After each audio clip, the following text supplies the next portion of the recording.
Thank you very much. As you are aware, before even our election, there was too much complaints and calls by so many stakeholders for the need for us to try and see how we can amend our status, because our status is like the constitution governing Nigerian football, and the whole issue rally around within the status. So immediately after our election, I tried to consult people on that area to make sure that at least we amend the status to go with the current, with the current reality. And then, as I'm talking to you, we're working very hard with the people legal team to ensure that at least we do the necessary amendment in order to put in a structure that can be acceptable by all stakeholders in Nigeria. Okay, fantastic. So my second question, and I'm going to open up the floor to my two colleagues, my two co-hosts, who also have questions. My second question is about finances, because we hear lots of stories about finances, the NFF is broke, this, that, the other, the usual narrative. I just wondered, what you found on the ground with regards to finance, and where do you stand in the question of government finance versus private finance? And do you have any plans for unlocking the commercial potential of Nigerian football, particularly the Super Eagles?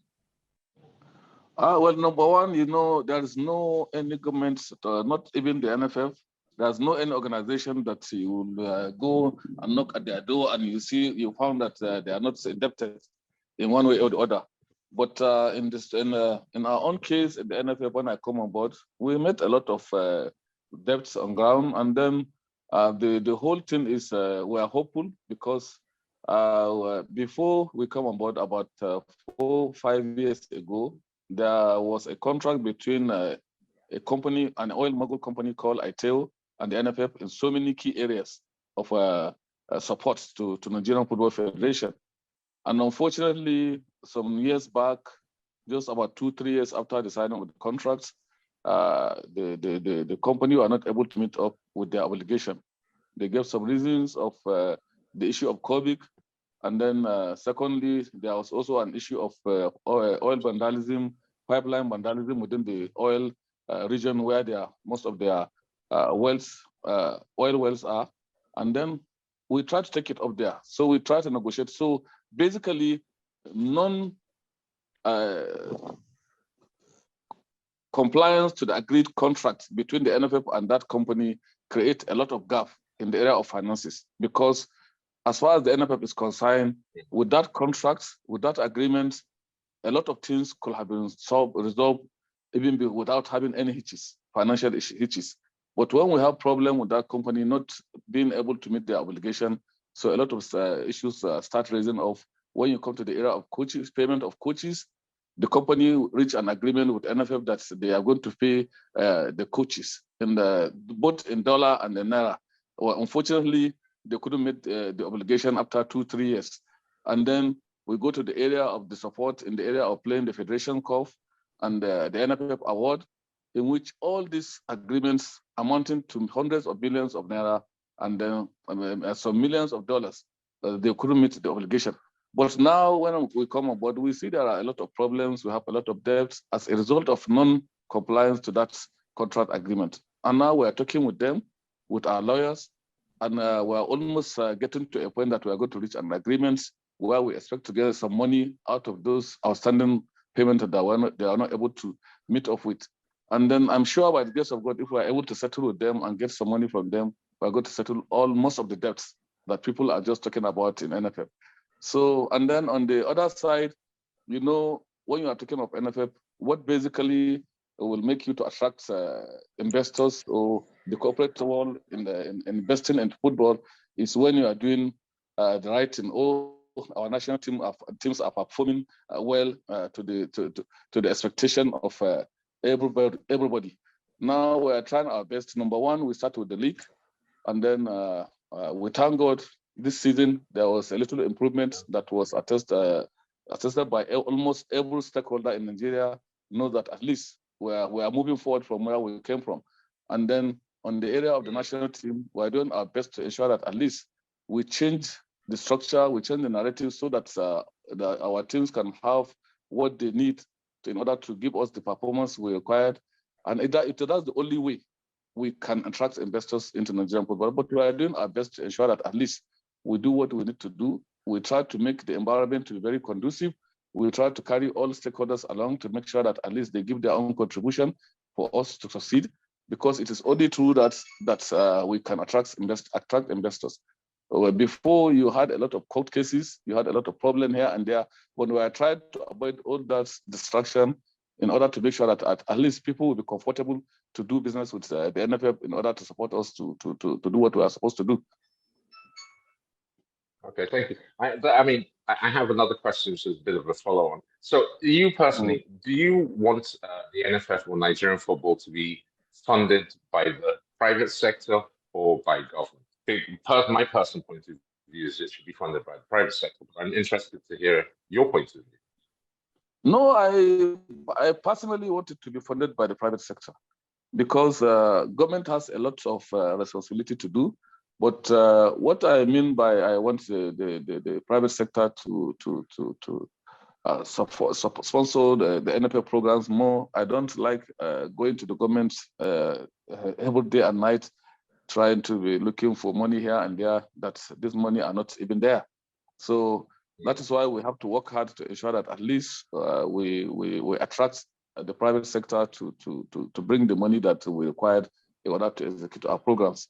And as I've said earlier, I prepared more to get my funds from the private sector for to execute our programs, not to rely on the government.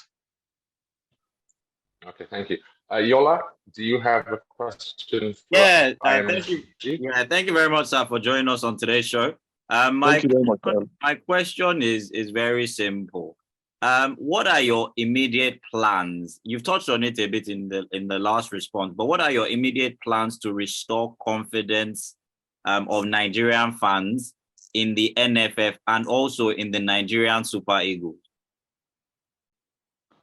Well, my immediate plans to restore confidence in the Nigerian, not only to the Nigerian fans, as we talked earlier, is also to the corporate world, because the Super Eagles is the major brand we have in the NFF. So if we get it right with the Super Eagles, a lot of corporate organizations will come in and support us. So also Nigerians will be happy with what is our plan is.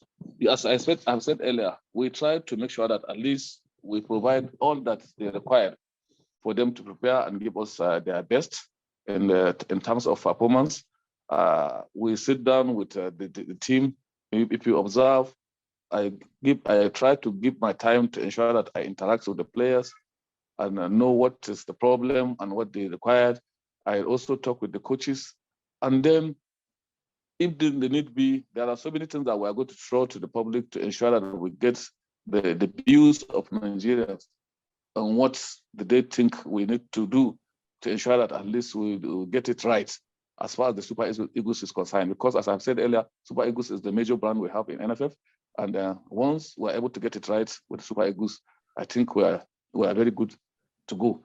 And then we can say we achieve success, because all other age group teams just follow up, and they are just like a baby to the Super Eagles. So we are doing whatever we can, and the plan is we are doing everything possible to make sure that we support both the players and the technical team to ensure that at least we have a better result for the Super Eagles. Thank you very much. Thank you. Nero, do you have any questions for IMG, please? Absolutely. And just like my other colleagues, IMG, I want to say thank you to you for making our time to join us on LovingFootball Show this evening. Okay, straight to my question. Thank you very much. I wanted to talk a lot more on the Super Eagles and the national teams of Nigeria, looking at it from the kit sponsorship. Some years back, under the previous administration, we know about the fact that there was a breach of contract between Nigeria and the previous kit manufacturers that we were using. I just wanted to ask, what is your administration going to do to ensure that Nigeria is able to attract kid sponsorship, either from the current one, which is Nike, or other ones, so that we can actually make money like every other big footballing nation is doing with regards to kid sponsorships? Well, thank you very much. As you know, we are into partnership with the Nike, as you have said. And then when you are talking about partnership with kids providers, it's rallying around the performance of your national teams. As long as we get it right at our national team, especially the Super Eagles, we are going to get more money from our partners who are kids sponsors. If you could remember in 2018, before going to the World Cup, the new jersey that was introduced for the Super Eagles to use at the World Cup was just to be the best designed jersey in the world. And then Nike are proud to talk about getting more money that they don't expect from that production. And then that is what the relationship is all about. The moment we are able to get it right with our national team, especially the Super Eagles, I'm sure we're going to get more money from our kid sponsors, because they must be ready to give us money, because they are going to get more money from the sales of the kits. So world over, I could remember, as I've said earlier, even throughout the world, it goes to a point that people were looking for Nigerian jersey to buy and they couldn't get it. So just to tell you how far it is, but the key thing is for us to make sure that we try to adhere to every bit of the agreements between we and our kid sponsors. And we're trying our best. So far, so good. We're not having much issues. And when we expect to get money from them, part of the contract is highly based on performance of the team, because there are some incentives that come to every success or every match we won or every tournament we go and won. There are certain incentives that will come from the kid sponsors. So with the only thing we are doing is to make sure that at least every part of the agreement we have with our kid sponsors, the Nike, we try to make sure that we adhere to it. That's why 2 months ago, I tried to visit the Nike headquarters for me to really understand what the relationship is all about more, and then what we need to do, so that I will make sure that at least I try my best to ensure that we adhere to every bit of the agreement. Thank you very much. So I think it's fair to say that we won the football World Cup. We won the Fashion World Cup in 2018. I have one final question, which is about the domestic game.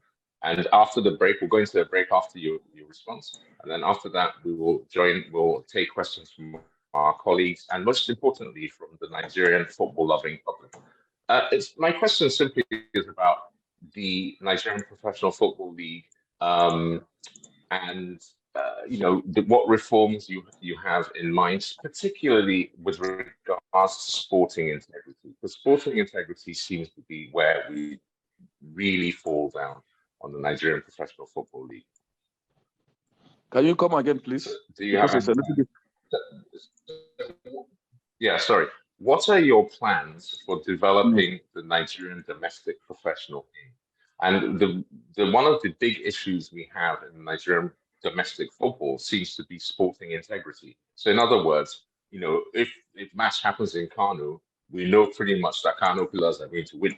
If a match happens in Benin, we know pretty much that the Insurance is going to win. So what are your plans to reform the league? And do you have any plans to make sporting integrity?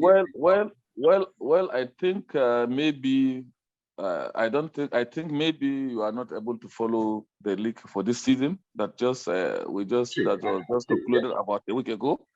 That is now a story, because we try our best, as you said, to see how we can bring the reform to ensure that at least we have a team that participated in the Professional Football League throughout the season. For the whole matches they have played, they have not lost a match, both home and away.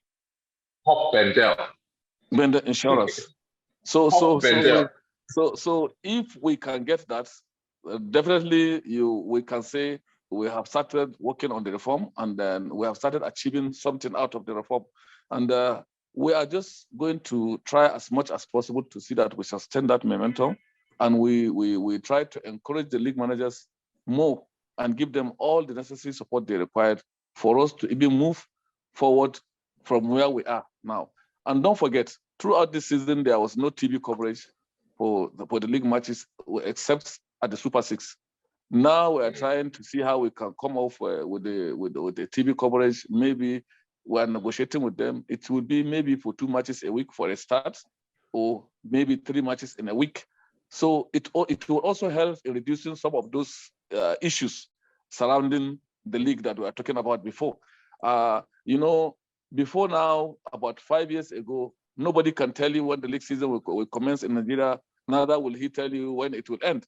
We don't know when we start. We don't know when we end. But the season must end at the right time. And what is the right time? It has to end between end of May and to the first week of June. And thank God we are able to achieve that. So those are the reforms that we try to see how we bring into the domestic league, because that is the only way we can be proud of having a league. And then we can also look back to see how we can talk about getting some of our home-based players to play in the Super Eagles. Every time we talk about not seeing the home-based players play in the Super Eagles, but we know the problem, why they couldn't get to that level. But now if the system is working well and the league is becoming more competitive, then we can see the good quality, the quality we have in our local players, and it will give room for us to take the best out of them, to make sure that they are being injected into the Super Eagles. Very much, Alhaji. We are now going to move to a short, well, actually it's a long break for 3 minutes. When we come back from the break, you will be taking questions from Nigerians and from our colleagues in the sports media. You have been listening, or you are listening, to the Gbamm Loving Football Show on Radio Now, 95.3 FM Lagos. Please join us after these messages.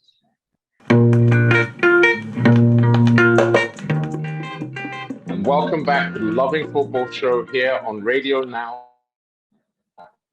95.3 FM Lagos. We're going to jump back right in with our special guest, Ibrahim Musa Gusau, IMG, the president of the Nigeria Football Federation, who is here taking your questions, taking the questions of Nigerians. And we're going to kick off straight away with a question from Dr. Onyekachi Onugbogu, who's based in Lagos. He's a supporter of Plateau United. Oh, by the way, sorry, IMG, I didn't ask you, what team do you support?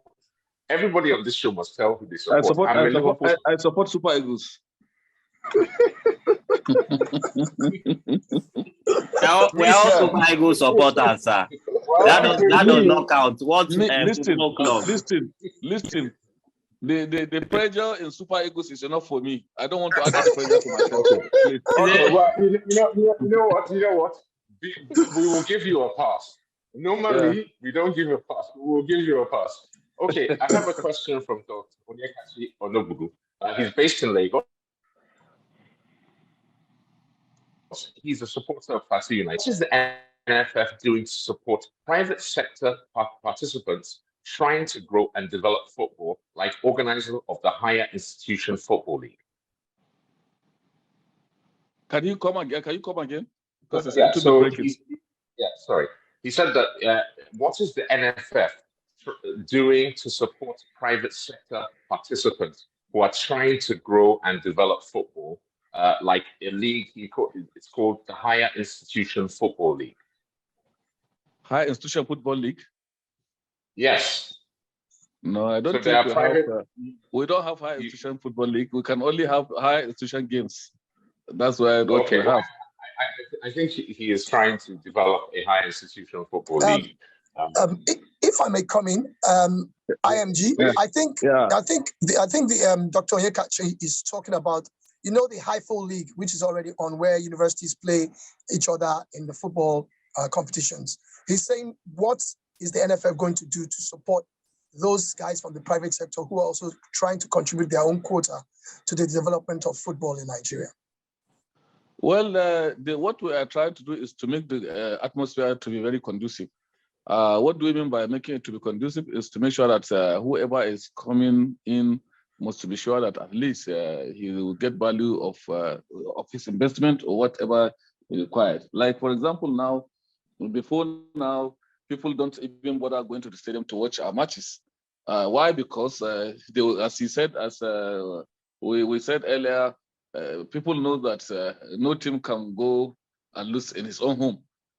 Therefore, people will just say, why should I go and watch a match when I know that Plateau United are playing at home and they must win? Now we try to see how we can eliminate that to bring confidence into the minds of people that if you go, you are going to watch real football. And then anybody that is trying to come and invest in football must be sure that if you come, the atmosphere will be conducive for him to have good competition, for him to get the best out of his team or his opponents, and then that is the only way you can support them and you can make them to be attracted to the environment. But if somebody, an investor, is already spending his money into football, and then you just travel for a match, and the next thing he has a good team that can compete anywhere. But when he go there, his team will be rubbish. At all costs, they must win his team. And then you see, there's no way he can continue to be investing his money there. So what we are basically trying to do is to make sure that at least we make the environment very conducive in ensuring that at least we do the right thing, to make sure that at least we have the best of competition in the league and in the football environment. Thank you very much. I think we'll take a question from one of our colleagues in the media. Has Chisom from Super Sports logged in, Yola?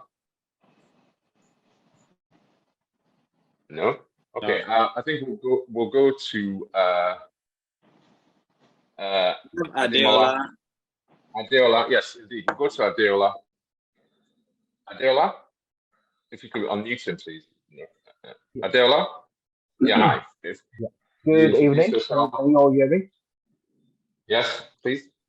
Yeah. Good evening, Mr. President. My name is Adeola Mokumo, and I'm representing. Thank you very much. And I support Newcastle United, the team of the moment. Right. There's a rumor that your administration is planning to conduct a poll in order to ask soccer fans or football fans whether Pesero should stay as Super Eagles coach or not. Is this true? And if, for argument's sake, that can you come back again, please? Okay, right. There is a rumor your administration is planning to conduct an opinion poll, either via the social media, to ask football fans whether Pesero should stay as Super Eagles coach or not. Is this true? And what are your thoughts? For argument's sake, let's assume you decide to part ways with Jose Pesero because his contract is coming to an end very soon.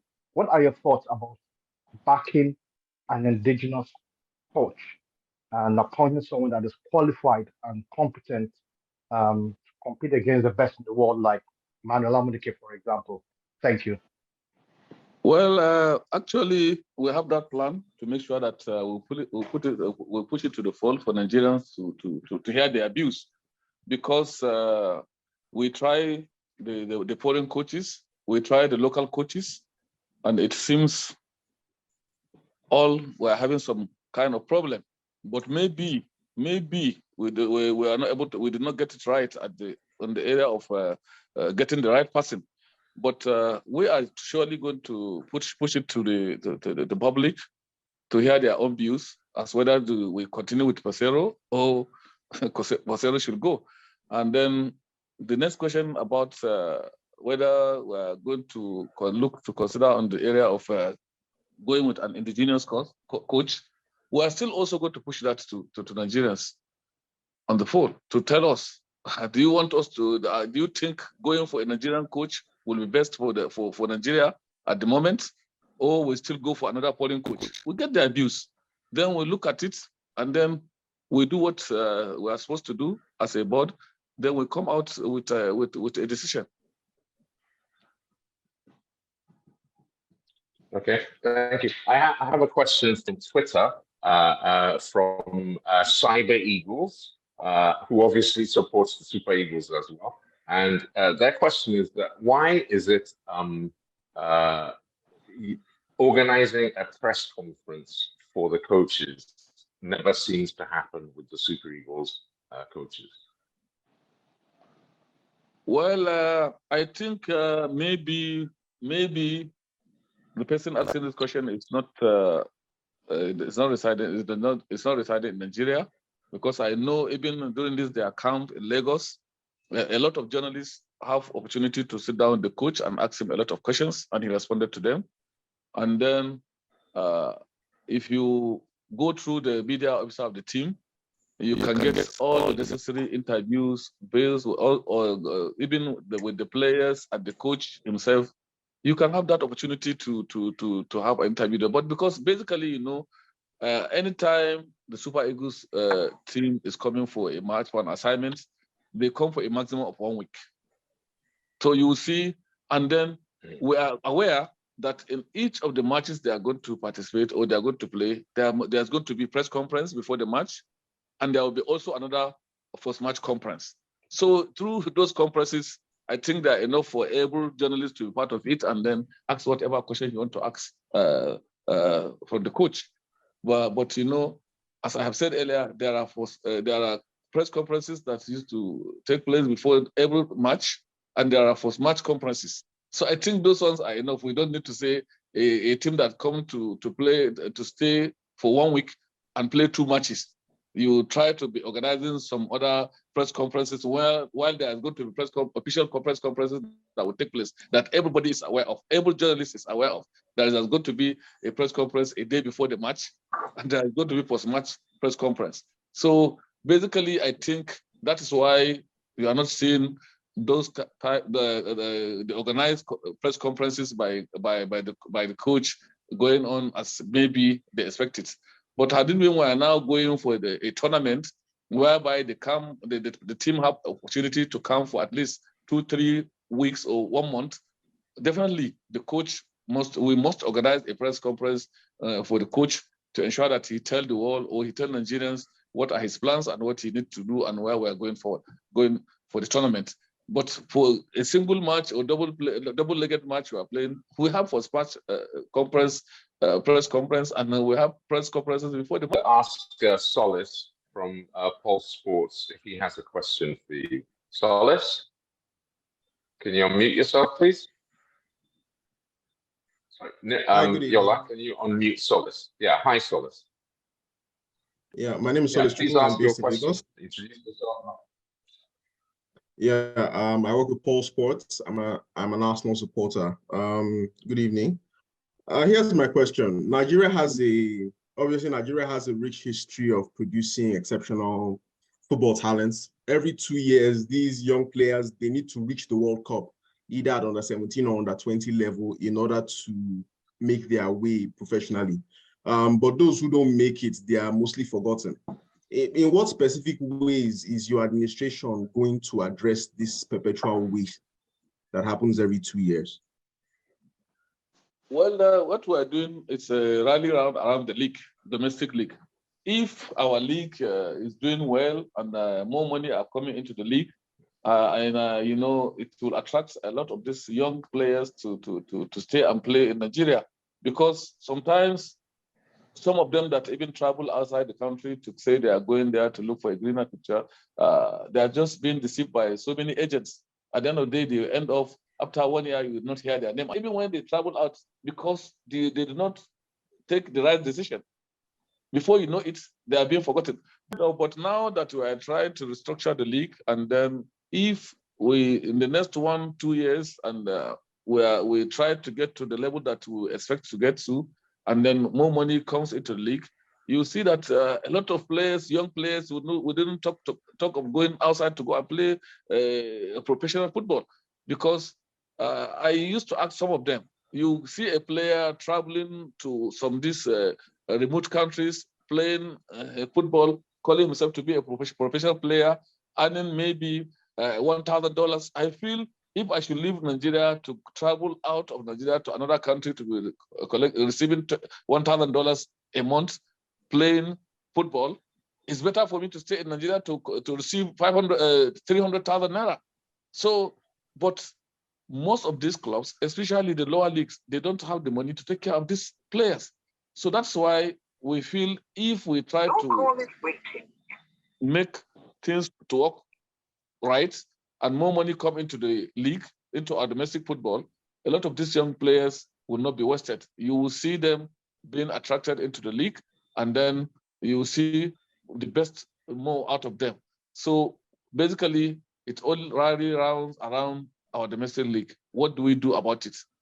If we're able to get it right, Okay, I'm sure we'll take care of that kind of those problems. Okay, so we have limited time left, so I'm going to just run through some questions. So, Oluwashino, Shino, do you have a question? I believe you're online. Yeah, hi, Shino. Okay, good evening, Mr. Gusau. My name is Oluwashino Keleji, sports journalist with the BBC, and I support stationary stores of Lagos. And my question is very simple. I think I want to follow up to what someone asked you that I don't think you understand the question. It didn't say that has to do with press conference and all that. I think my question now is to follow up. Why is it so difficult for the Nigerian coaches to announce their squads publicly, to enable them explain the reasons behind their selections, why some players are left out, why some players are not picked at all levels? It's not just the Super Eagles, the Super Falcons. All we see is we just get a statement from the NFF. You guys should go and sort it out. So it always makes life difficult for everyone. And that is why you always get controversy. So what are you going to do about that? So let me just interject here that we have about 8 minutes left in total, and I'd like to get another 3 questions perhaps. So can we just bear that in mind? Thank you. IMG? Well, as you said, you are quite right with your observation, but you know, basically it's rally around even the journalists themselves. Most of the case time, like for example, now if we are having camping on the underage teams, like the under 17, under 20, go to their camping sites, go to where they are holding their training. You see, whatever the coach is trying to brief the press at the press conference, you see that at every training, you will find more than 20, 30 journalists standing there, and they want to be asking him questions. And even if he's going to release, if he released the list today, they will still ask him that same question you are talking about. So you see, the coach will feel reluctant. Why should I go and discuss about issue of my team selection when these questions were being asked by this same journalist? You understand what I mean? Try and go to where they have their trainings. I completely understand what you mean. Yes. I completely understand what you mean, because I feel it too, that everyone repeats the same question. So I think that's why they don't normally feel it is important for them anymore to organize a press conference to say the list, they give out their team list, and then to try to defend it. Because immediately that list is out, go to the training that evening. You will see more than 40 or 30 journalists standing there. And the next thing, they are going to ask all these basic questions you are talking about to the coach. So I don't see how he can start thinking of, when he has answered all the questions they need to ask him at the press conference, why should he bother to go and try to say that he wants to organize any press conference? So that's where the issue is. So I think most of your colleagues will try to understand that. Let us see how you can work around it. If there's anything like that, you see the team list release, NFF or the media officer, please, can you organize a press conference with the coach so that we see how we can digest the list he has just released? Not for them to stay there within the perimeter of the pitch, and then after training, they started asking him all the questions they need to ask him. So I think we have to look at that angle also. Okay, I think it takes two to develop a relationship. So I have another question from our social media, and this is a quite interesting one. I thought I would ask it. The question is from Amusu Adeboye. He's based in Lagos. He supports Chelsea, and he actually works for Complete Sports Nigeria. But his question is this: how challenging is running the NFF? Well, first of all, not managing the NFF alone. Just try it even to manage a club, a football club, being it in the lower league or being it a community club. You know how challenging it is. Talk less of managing the affairs of football in Nigeria. For Nigeria, Nigeria is a big country, and Nigeria is a footballing nation. Every single family have a footballer in the house, or people that are interested in what is happening in NFF. So you see, it has to be very challenging, because even to respond to people, advice, suggestion, and so many things, they are so enormous. But before I try to think of going to that for that job, I know what I'm going to face, because as I've said, I started managing football from the early stage.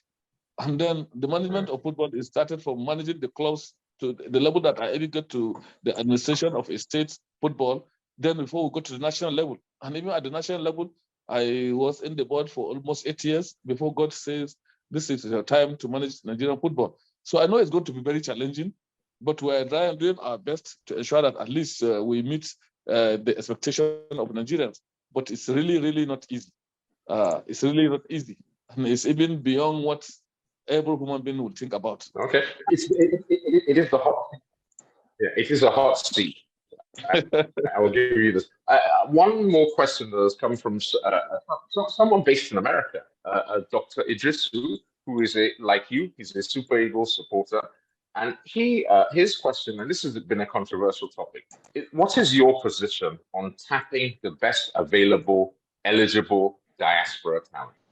Well, it's something that we must do, because every Nigerian, wherever he is in the world, we need to give him an opportunity to represent his country. And then we are doing our best to ensure that at least we have a robust scouting format that we can get the accurate record of our Nigerian players in wherever they are in the world. And because it is only that we can get the best out of the footballers, Nigerian young footballers that are all scattered all over the world. So we are putting in a robust scouting mechanism and also in the area of making that sure that we have their proper record, because it's a different thing entirely for you to say there is a player in so place, but if you don't have his proper record of play, you can go there, and then people like you, the journalists, will be asking you a question: how did you come about inviting so player? So we are doing whatever we can to ensure that at least we have a pool of players playing abroad, and their record of performance in their various teams all over the world. Thank you. I think we have time for just one final question. So yeah, my name is Colin Udo. I support Aqua United and Rivers United. So make a you are a Manchester United fan, Colin. What did President Gusau say? I say so. You don't support Super Eagles. Okay. Aqua United. Well, Super Eagles comes with the territory, so it's natural. Okay. Yeah, let me try and make this quick. So it has to be, because we have 1 minute. Yes, I know there's a lot of financial issues with the federation, and even though you want to win trophies, it's led to a number of things, including alternating the local coaches. It's also led to the Super Falcons not getting to camp early, and just multiple ways that we've been trying to cut costs, including the question that was asked earlier about capping the number of foreign-based players invited at 19 and bringing in more home-based players. So how much does this financial situation impact the NFF, and what are you doing to improve it? Because I mean, if it doesn't improve and these things continue, it's going to be hard to win. And we want to win. Sorry, Colin. We have honestly, there's like 30 seconds left. So this has got to be a question that he can answer in 30 seconds. So I'm going to have to do something I don't want to do. I'm going to ask the final question. Mr. Ibrahim, please. how would you what would you measure success? How would you look back at your tenure and say, I've had a successful tenure as What you NFF said? president? I said, how would you look? What would you say would be a successful tenure as NFF president? So when you look back, you say, what achievement would you like to be remembered for? Well, number one, I can look back and say we really achieved something in the area of the domestic league, especially the professional football league. And then number two, I can also look back to say that at least we try our best to make sure that the football environment is a little bit united, because everybody is given the opportunity to come and give his own contribution, which is lacking in some years back. And then number three, we also have to say, I have to go into a little bit part of the question that Collins was trying to ask. It's not about issue of finances. It's not issue of finances. When you look at the Super Falcons now, most of these guys, they have just finished their season. And then from their own clubs, they are on break. They need to have a little time for break, at least 1 week or 2 weeks before we engage them. Look at it all over. It is just this week that most of the participating country will start their campaign, because they cannot just come out of the league without giving them any break. Then you engage them into that tournament. Don't forget, this tournament is ending by August. So that means they will not have any break whatsoever. So we try to look at that situation to give them at least 2 weeks break before we can call them to come. And for the Super Falcons, we decided to take them to Australia straight. They are going to be there for 16 days before the tournament commences. So I think I will look back to be remembered that during my own period of stay for 8 months, there was no much crisis in most of the national teams at the tournament, going for the tournament, either preparing to go for the tournament or at the venue of the tournament that you used to hear before. A lot of things happening. Players will say, we are not going to play a rest of it. Gbamm, I'm sorry, IMG. We've run out of time completely. We've taken 2 minutes out of the time for the next show. And we could go on for another hour. But unfortunately, our time is up. I just want to thank you very much for doing this and for taking all our questions and for trying to giving us the honest response. I hope you enjoyed the experience here on the Gbamm Loving Football Show on Radio Now. Again, thank you to our special guest. Thank you to my co-host, Mr. Yola Boko. Thank you. And thank you to Mr. Nero Adesoya, our producer. Unfortunately, we are out of time, so you're going to have to join us when we rearrange with IMG, who perhaps may come and join us sometime next season.